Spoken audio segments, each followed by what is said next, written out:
kicsit olyan volt, mint az álomvilág, hogy most mindent megadnak, elvisznek nekünk, nem kell törődjünk az anyagiakkal, nem kell foglalkozzunk az idővel, a helyszínekkel, hogy hogyan látogatunk meg egy Gustav Klimt kiállítást. Olyan szempontból egy kis ilyen elbizonytalanító volt, hogy kb.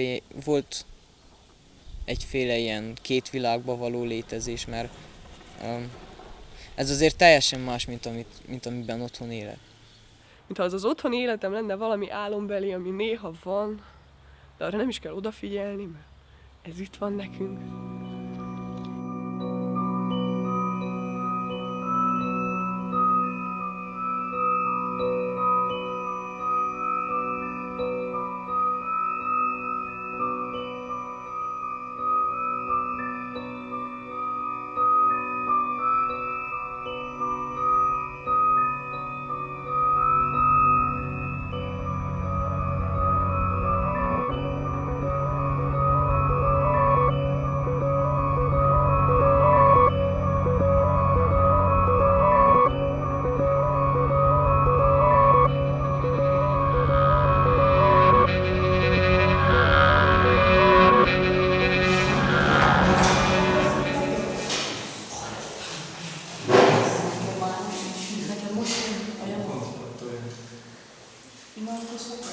Sziasztok!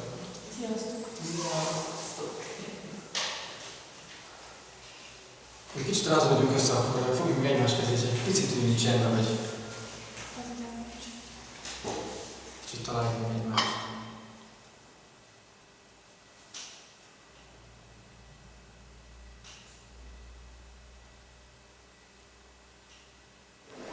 Sáros Lilina, én leszek itt a drámata. A suliba volt egy ilyen tanárnő, aki ilyen színjátszókört tanított nekünk. Minden szerdán volt, ez 2 hetente egyszer, és megkérdezte volt egyszer, hogy szeretnénk-e egy táborba menni, és akkor mondtuk, hogy igen, és így kerültem bele. Amikor megérkeztünk, és láttam az embereket, és így végignéztem rajtuk, és azon gondolkoztam, hogy te jó ég, ebből milyen előadás lesz. Tehát, hogy én gondoltam, hogy beválasztják az összes osonóst, meg az összes drámást, lesz egy ilyen profi színházi előadás, és láttam azt, hogy ott voltak az őrkörő cigányok, ott voltak a gyerekotthonosok. Kicsit ijesztő volt számomra, hogy jönnek felnőtt emberek, és megkérdezik, hogy te erről a témáról mit gondolsz. Hogy kíváncsiak a véleményekre, kíváncsiak azoknak a véleményekre, akik őrkörül jöttek, kíváncsiak azoknak a véleményekre, akik árvaházban élnek, és hogy mi ez. És ugye nem képzeltem azt, hogy összehaverkodok itt a bandával, és hogy ennyire jó lesz az egész. Ugye én otthon olyanon voltam, vagyis olyanon vettem részt mindig, a suliba is, hogy mindig kiközösítések voltak, és mindig bunyóztam, és mindig igazgatóságra kerültem, úgyhogy ez véget úgy féltem is, hogy nehogy véletlenül valakivel annyira összeveszek, hogy hajtépés legyen, vagy valami. Én nagyon nem szerettem a cigányokat. Vagyis igazából nem is volt semmi kapcsolatom velük. Tehát nem volt okom rá, de hogy maga a környezetem, vagy tehát nem azt mondom, így neveltek, mert nem, tehát nem. Csak úgy valahogy ez egy ilyen sztereotípia. És még a Mikeses táborban is emlékszem, hogy ültünk a folyóson, és egyszer csak megérkezett az őrkörről egy pár fiú, meg egy pár lány, meg ott hozták a zenét, meg így vonultak. Tehát én mondjuk nem voltam az, aki nagyon elítéli, de úgy tartottam tőlük. És én néztem, és ó, te jó ég, mi lesz ebből, hogy miért kell ők itt legyenek, és hogy ez milyen rossz, és mik fognak itt történni.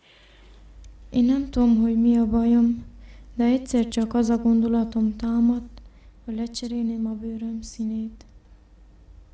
Mert úgy érzem, hogy az emberek lenéznek és kicsúfolnak. Bár sokan mondják, hogy nagyon szép. Volt csoportokban voltunk, és akkor mindenki magáról mesélt. És akkor előjött ez is, hogy én nem szeretném, és akkor így belevettük ebbe.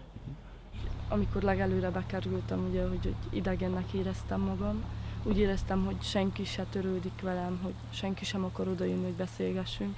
És ez úgy megváltozott, mert ugye amikor Joli legelőször odajött. sokan mondták, hogy szép, tehát hogy is gondoltam, és otthon is mondták, hogy is gondolom ezt, tehát hogy... De nem gondoltam, hogy egy roma lánnyal annyira össze tudok barátkozni, hogy már a végén nekem fáj az, hogyha nem tudok vele beszélni. Lassan már úgy érzem, hogy hát úgyse tudom már lecserélni, úgyhogy jó kell legyen. És nem azért, mert hogy kiközösítsük őket, hanem azért, mert hogyha te barátkozol romákkal, akkor már az osztálytársaid azt mondják, hogy te cigány barát vagy. Hát volt olyan, hogy mentünk a parkba, és álltak ott velem, vagy voltak egy 5-6 cigányok, de úgy olyan rokkolyas cigányok, és az egyik nagyon hasonlított Zsoltira, egy kisebb fiú, és mondtam a lányoknak, akikkel voltam, hogy én oda megyek hozzájuk, és akkor minek mész oda, és ne hülyéskedj, és mit csinálom, és mondom, hát menjétek el akkor. És el is mentek, és oda mentem hozzájuk, és kezdtünk beszélgetni, és aztán kiderült, hogy Zsoltinak a testvéres, Csarnak az unokatestvéres. Nagyon jól elhaverkodtunk. Nagyon sokunk környezeten ellenezte ezt a dolgot, de az enyém teljes mértékben támogatta. Tehát még az iskolám is, meg minden. El kellett mennem egy történelemversenyre azért, hogy mehessek Brüsszelbe, meg Vilniusba, amikor mentünk azokra a turnékra. Azelőtt én voltam egy történelemversenyen. Tehát, hogy így akárki jön és kérdi, hogy na mesélj, egyszerűen nem tudok mondani nekük semmit, mert kicsit ezt érzem, hogy úgysem értenék. Pedig megerőltethetném magamat, de hát ami velünk történt, szerintem azt nem igazán lehet elmondani. A szüleim ők megértették, ők tudják, hogy miről van a szó, ők elfogadták ezt, de így a baráti körben azt nem, azt mondják, hogy hazudok, vagy ilyesmi, hogy nem hiszik egyszerűen, ugye ez azt mondták lehetetlen. És voltak ilyen, hogy eltelt 2 hét, és minthogyha ki voltam volna kapcsolva, és ilyen depressziós állapotba kerültem volna. Inkább a szüleimmel beszélgettem erről, és hát ők nagyon támogatják meg. Értelmesnek látják ezt az egészet. Volt egy idő, amikor 1 hétre volt szükségem visszakerülni a régi állapotomba, volt amikor, tehát így csökkentek a napok, és így rájöttem, hogy nekem elég 2 nap felemészteni és bátorítani magamat, hogy oké, ez most lezárul, de most itthon vagy, ebből hoz ki a maximumot. És hogy jó ezeket otthon felfedezni, kis pillanatokban, hogy na várj, ezt a papnőbe tanultam. Senkinek nem szóltam semmit, hogyha megbántottak, hanem félrementem, és akkor így, na jó, most ez mit mondod, csak én nem szóltam semmit, csak hogy ez így ment egy csomó ideig. És akkor hát most azt vettem észre, hogy így visszaválaszolok mindenkinek, így rendesen. Most én kicsit így a fenekünk alá adták a lovat, tehát könnyű volt ebből a szempontból, de az elkövetkező időkben nem így lesz. Tehát mindig nem lesz mellettünk valaki, aki fog támogatni minket, és kicsit nehéz lesz megdolgozni a másik feléért is. Ezt a szobát kipakolom, beviszek új dolgokat, és lesz egy új szobám. Tehát becsuktam a papnés dobozt, kinyitottam az otthonit, és működött. Most már szerintem teljesen tudom kezelni. Amikor teljesen vége lesz, azt nem tudom, hogy fogom. 素直に本心を話すなんて女の子からできないかもしれない。でもね、私子供じゃない。一挙一動あなたのすべてが愛しい。言葉に意味をそっと忍ばせた。気づいてほしい胸の内。歩いていてもヒント出してる。走ってない子じゃないんだよ。Don't stop 私子供じゃない。Don't stop でもねだけど順調始まった景色もとDon't stop たとえこの地球に裏切られてもコッキーの方注目してください。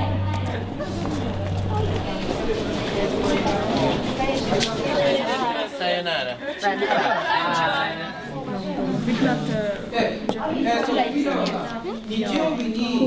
How old are you? hány éves vagy?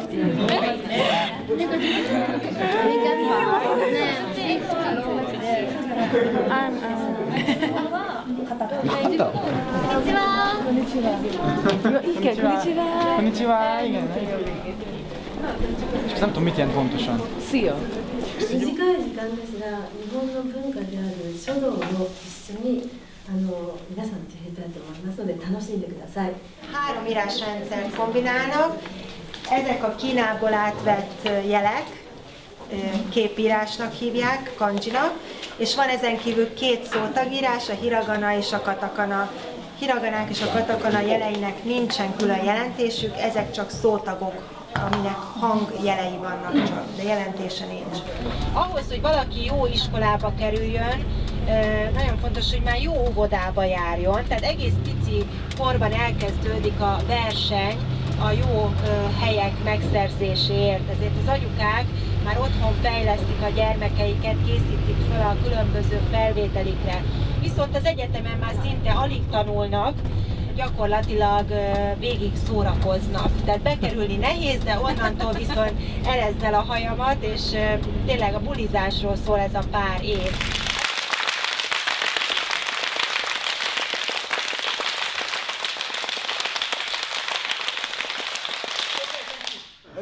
Could you say the numbers in Ich,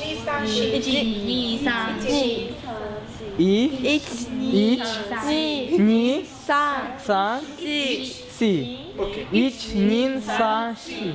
This game is collaborated with counting and clapping.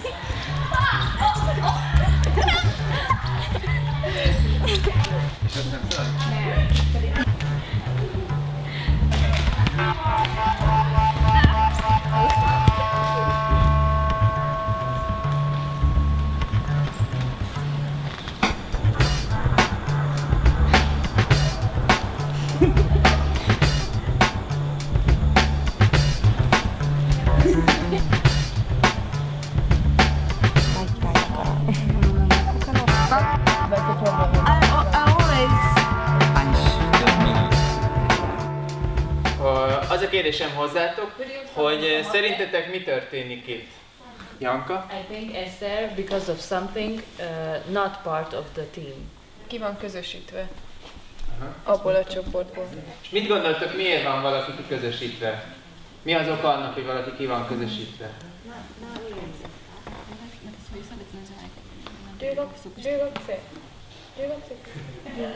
インターナショナルスチューデント。 Tehát külföldi például. Nagyon jó. Arigato.「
私たちの学校では先生が授業してそれを聞いてノートを取るっていうのが多いんですけど、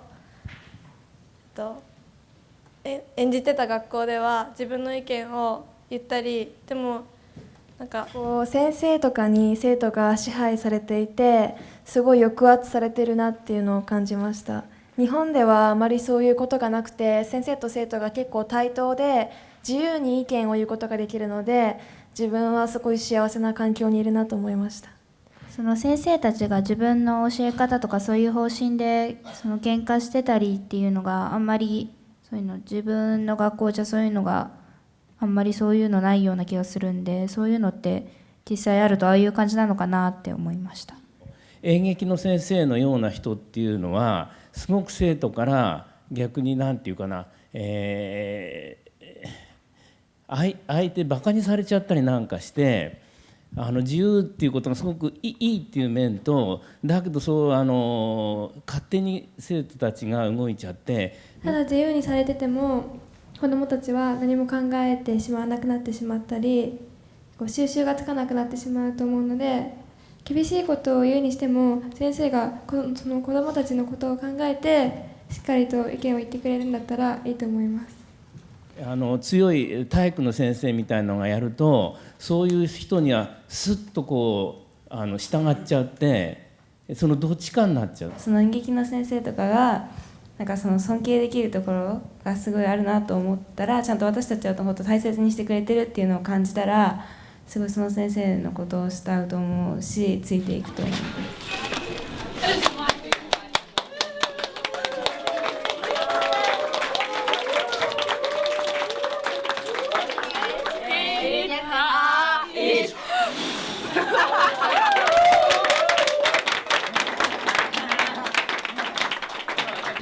So this is the student of the made, university high school student made for you.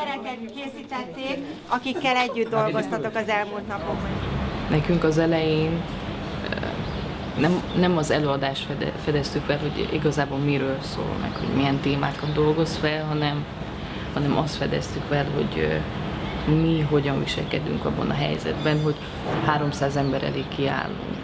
Hogy viselkedünk abban a helyzetben, ami nem szokványos, hogy önmagunkat adjuk. Az embernek minél több perspektívája van, annál több választási lehetősége van, és az egyáltalán nem baj. Mert minél több van, annál nagyobb az esély, hogy azt meg fogja találni a megfelelőt számára. Volt, amikor például közönségtalálkozón nekem visszataszító volt ez a túlságosan nagy eszmecsere, de lehet azért, mert hogy én nem tudtam hozzászólni, vagy hogy olyan dolgokról beszéltek, ami lehet nekem magasabb szintű volt, de hogy voltak helyek, amikor azt éreztem, hogy nem az a fontos, hogy én mit mondok, hanem az a fontos, hogy én mondom, és én hogyan mondom. Abszolút minden tanítás veszélyes, mert megvan az esély annak, hogy a tanított nem fogja tudni azt életbe léptetni. Hogy hagytam magam, hogy úgy vigyenek, meg hogy úgy beletettek valamibe, akkor aztán ott voltam, és ahogy így telt múlt az idő, akkor így, nem tudom, tehát hogy egyre jobban érzem magamon, hogy tudatosabban figyelek dolgokra. Szerintem nem ilyen nagy számban, de mindenkinek sikerül majd kialakítani akkor kisebb számban egy olyan közösséget, ami nagyon jó. Nekem sikerült, tehát hogy van olyan közösségem, ami kis létszámú, de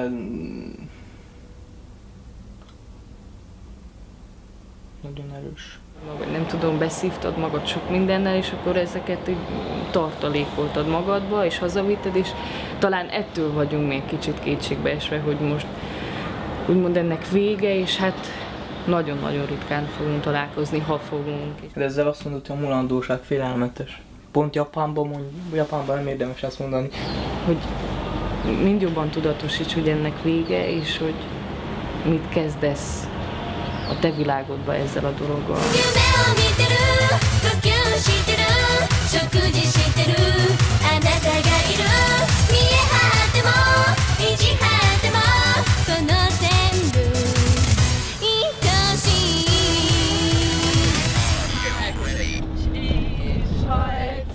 Papnős leszek, felülök a repülőre, elszállok Budapestre, Brüsszel, Vilnius és Bécsbe. Vagyunk még ott. Most megyünk Kolozsvár felé, Kolozsvár szép város.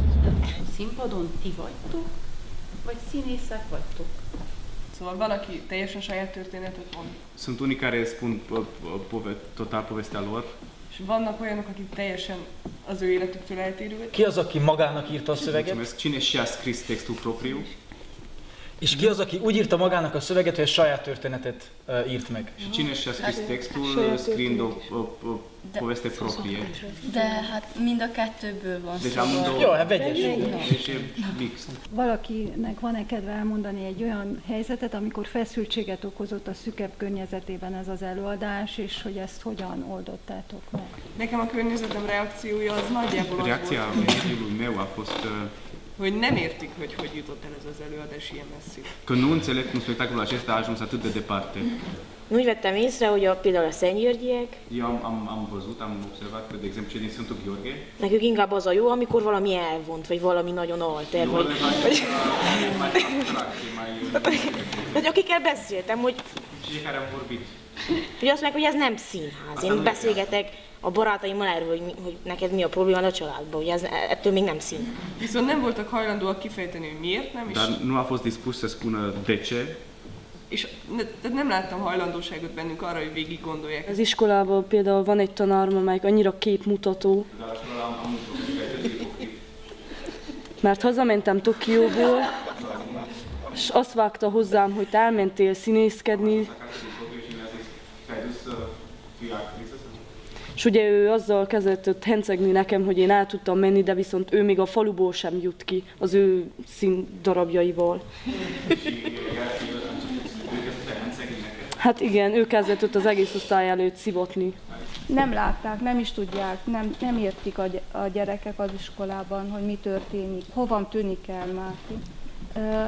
Egy nyári tábor alkalmával az osztálytársaival meg tudta beszélni. Én is beszéltem az osztályfőnöknőnek erről, hogy milyen csapatfejlesztő munka van ebben a darabban, és hogy milyen jó lenne meglátni azt, hogy hogyan dolgoznak.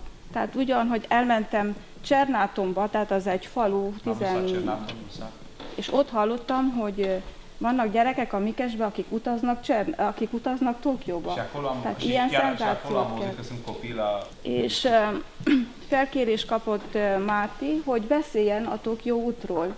És nagyon-nagyon jó volt a visszajelzés. Și reacțiile au fost foarte, foarte bune.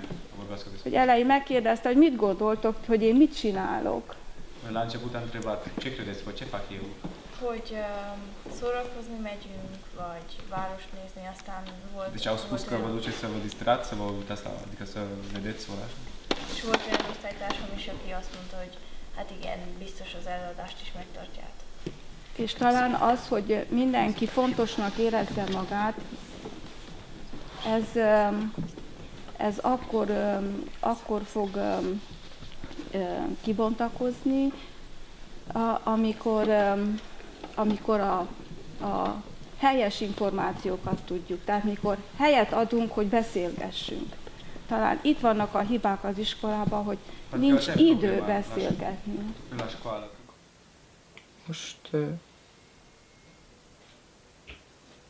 Most jobban megértem a szüleimet. Hogy amikor azt mondják nem, akkor miért mondják, hogy nem. Talán az volt eddig a baj, hogy nem magyarázták el, hogy például miért nem mehetek el este. De most már le tudom szülni, hogy mik lehetnek a veszélyei, ha elmegyek. De most már sokkal jobban megbíznak bennem, mint azelőtt. Hát a világról sok mindent gondoltam. Például azt, hogy nem érdemes élni. Mert hogy a világ teli van olyan emberekkel, akik csak szenvedni jönnek a világra. Ezt így gondoltam, és még mai napig is van benne, amit így gondolok. Úgy éreztem, hogy nagyon, nagyon rossz ez a világ. És ezt majd egy Japán, amikor ott voltunk Japánban az öltözőben, akkor folyt egy ilyen beszélgetés, hogy minden fiatalban megfordul ez az érzés. És akkor de jó, akkor egy kicsit megnyugodtam. A héten elő kellett adjam azt, hogy mi volt Tokióba, hogy hol jártam, milyen helyekre, milyen ételeket ettem, hogy milyen emberekkel találkoztam. Mindent így le kellett írjak Tokióról, és ugye amikor ezt így bemutattam, észrevettem azt az osztálytársaimmal, hogy nagyon figyelnek és nem beszélgetnek egész órán egymással, hanem csak rám figyelnek. És ez azért így jól esett, mert máskor mindig nem szoktak figyelni ennyire. És azért ez olyan furcsa volt nekem, hogy most mindenki figyelt, és nem beszélt, és nem telefonált, és nem a tanárnőnek ordított. Szóval azért a tanárnak kell legyen egy kicsi felsőbbrendűsége, de hogy nem süllyedhet le arra szintre, hogy megüsse a diákot. Például ma volt ilyen az osztályunkban órán, hogy a tanár megütte a diákot, és akkor én erre fellázadtam, hogy de hát miért tetszett megütni, és ez nem megoldás, adjon jegyet, vagy szóljon a szüleinek, vagy tudom is én, és akkor hát, hogy én miért szólok bele, mert ez nem az én dolgom, és akkor mondtam, hogy hát nem az én bajom, csak hát önnek lesznek anyagi gondjai, vagy tudom is én problémái ebből, hogy megütötte a diákot. És akkor, hogy én ne szóljak bele, és hallgassak már, vagy kitesz óráról, vagy ad egy rossz jegyet, és akkor inkább nem szóltam semmit. De úgy is tudtam magamba, hogy nem a tanárnak volt igaza, hanem a diáknak. És ami a papír leesett a padjáról, azért nem ütheti meg a diákot. Ami leesett a papír a padjáról, az hitte, hogy meghanyították. És ha Szentgyörgyön meglátok egy négert, akkor nem fog el egy ilyen kacakot még, hanem felnőttebb lettem szerintem. Felnőttesebben viselkedek, és jobban alkalmazkodok a helyzetekhez. Ma annyira szeretek beszélgetni, amit azelőtt soha nem annyira, inkább hallgattam, és mit tudom én, más csinálja meg helyettem, és ilyenek voltak. De most inkább én jelentkezek a padba, én akarok felelni meg minden, és akkor, hogy inkább aktív vagyok. Szóval azelőtt szerintem olyan lassú, mit tudom én, szóval nem is az a nagy felfogású, nem is törődtem, nem is gondoltam volna bele abba, hogy na most úristen, én itt leszek, és 2012-ben akkora nagy lesz az tudományom, hogy tanárokkal is tudok beszélgetni például. Például az osztályfőnököm is nagyon megváltozott. Mert is nem azt mondta most, hogy na nem mehetsz, hanem azt mondta, nyugodtan menj, Erika. És ez most változott meg 10. eleje óta. Hát eddig azt mondta, szó se lehet róla, hogy te elmenjél. Hát értékelik, mert hogy azt mondják, hogy nagyon nagy a szókincsem. De hát én nem tudom, hogy tényleg az meg nem, de hogy azt mondták, hogy nagyon jó az, hogyha egy ember tud kommunikálni.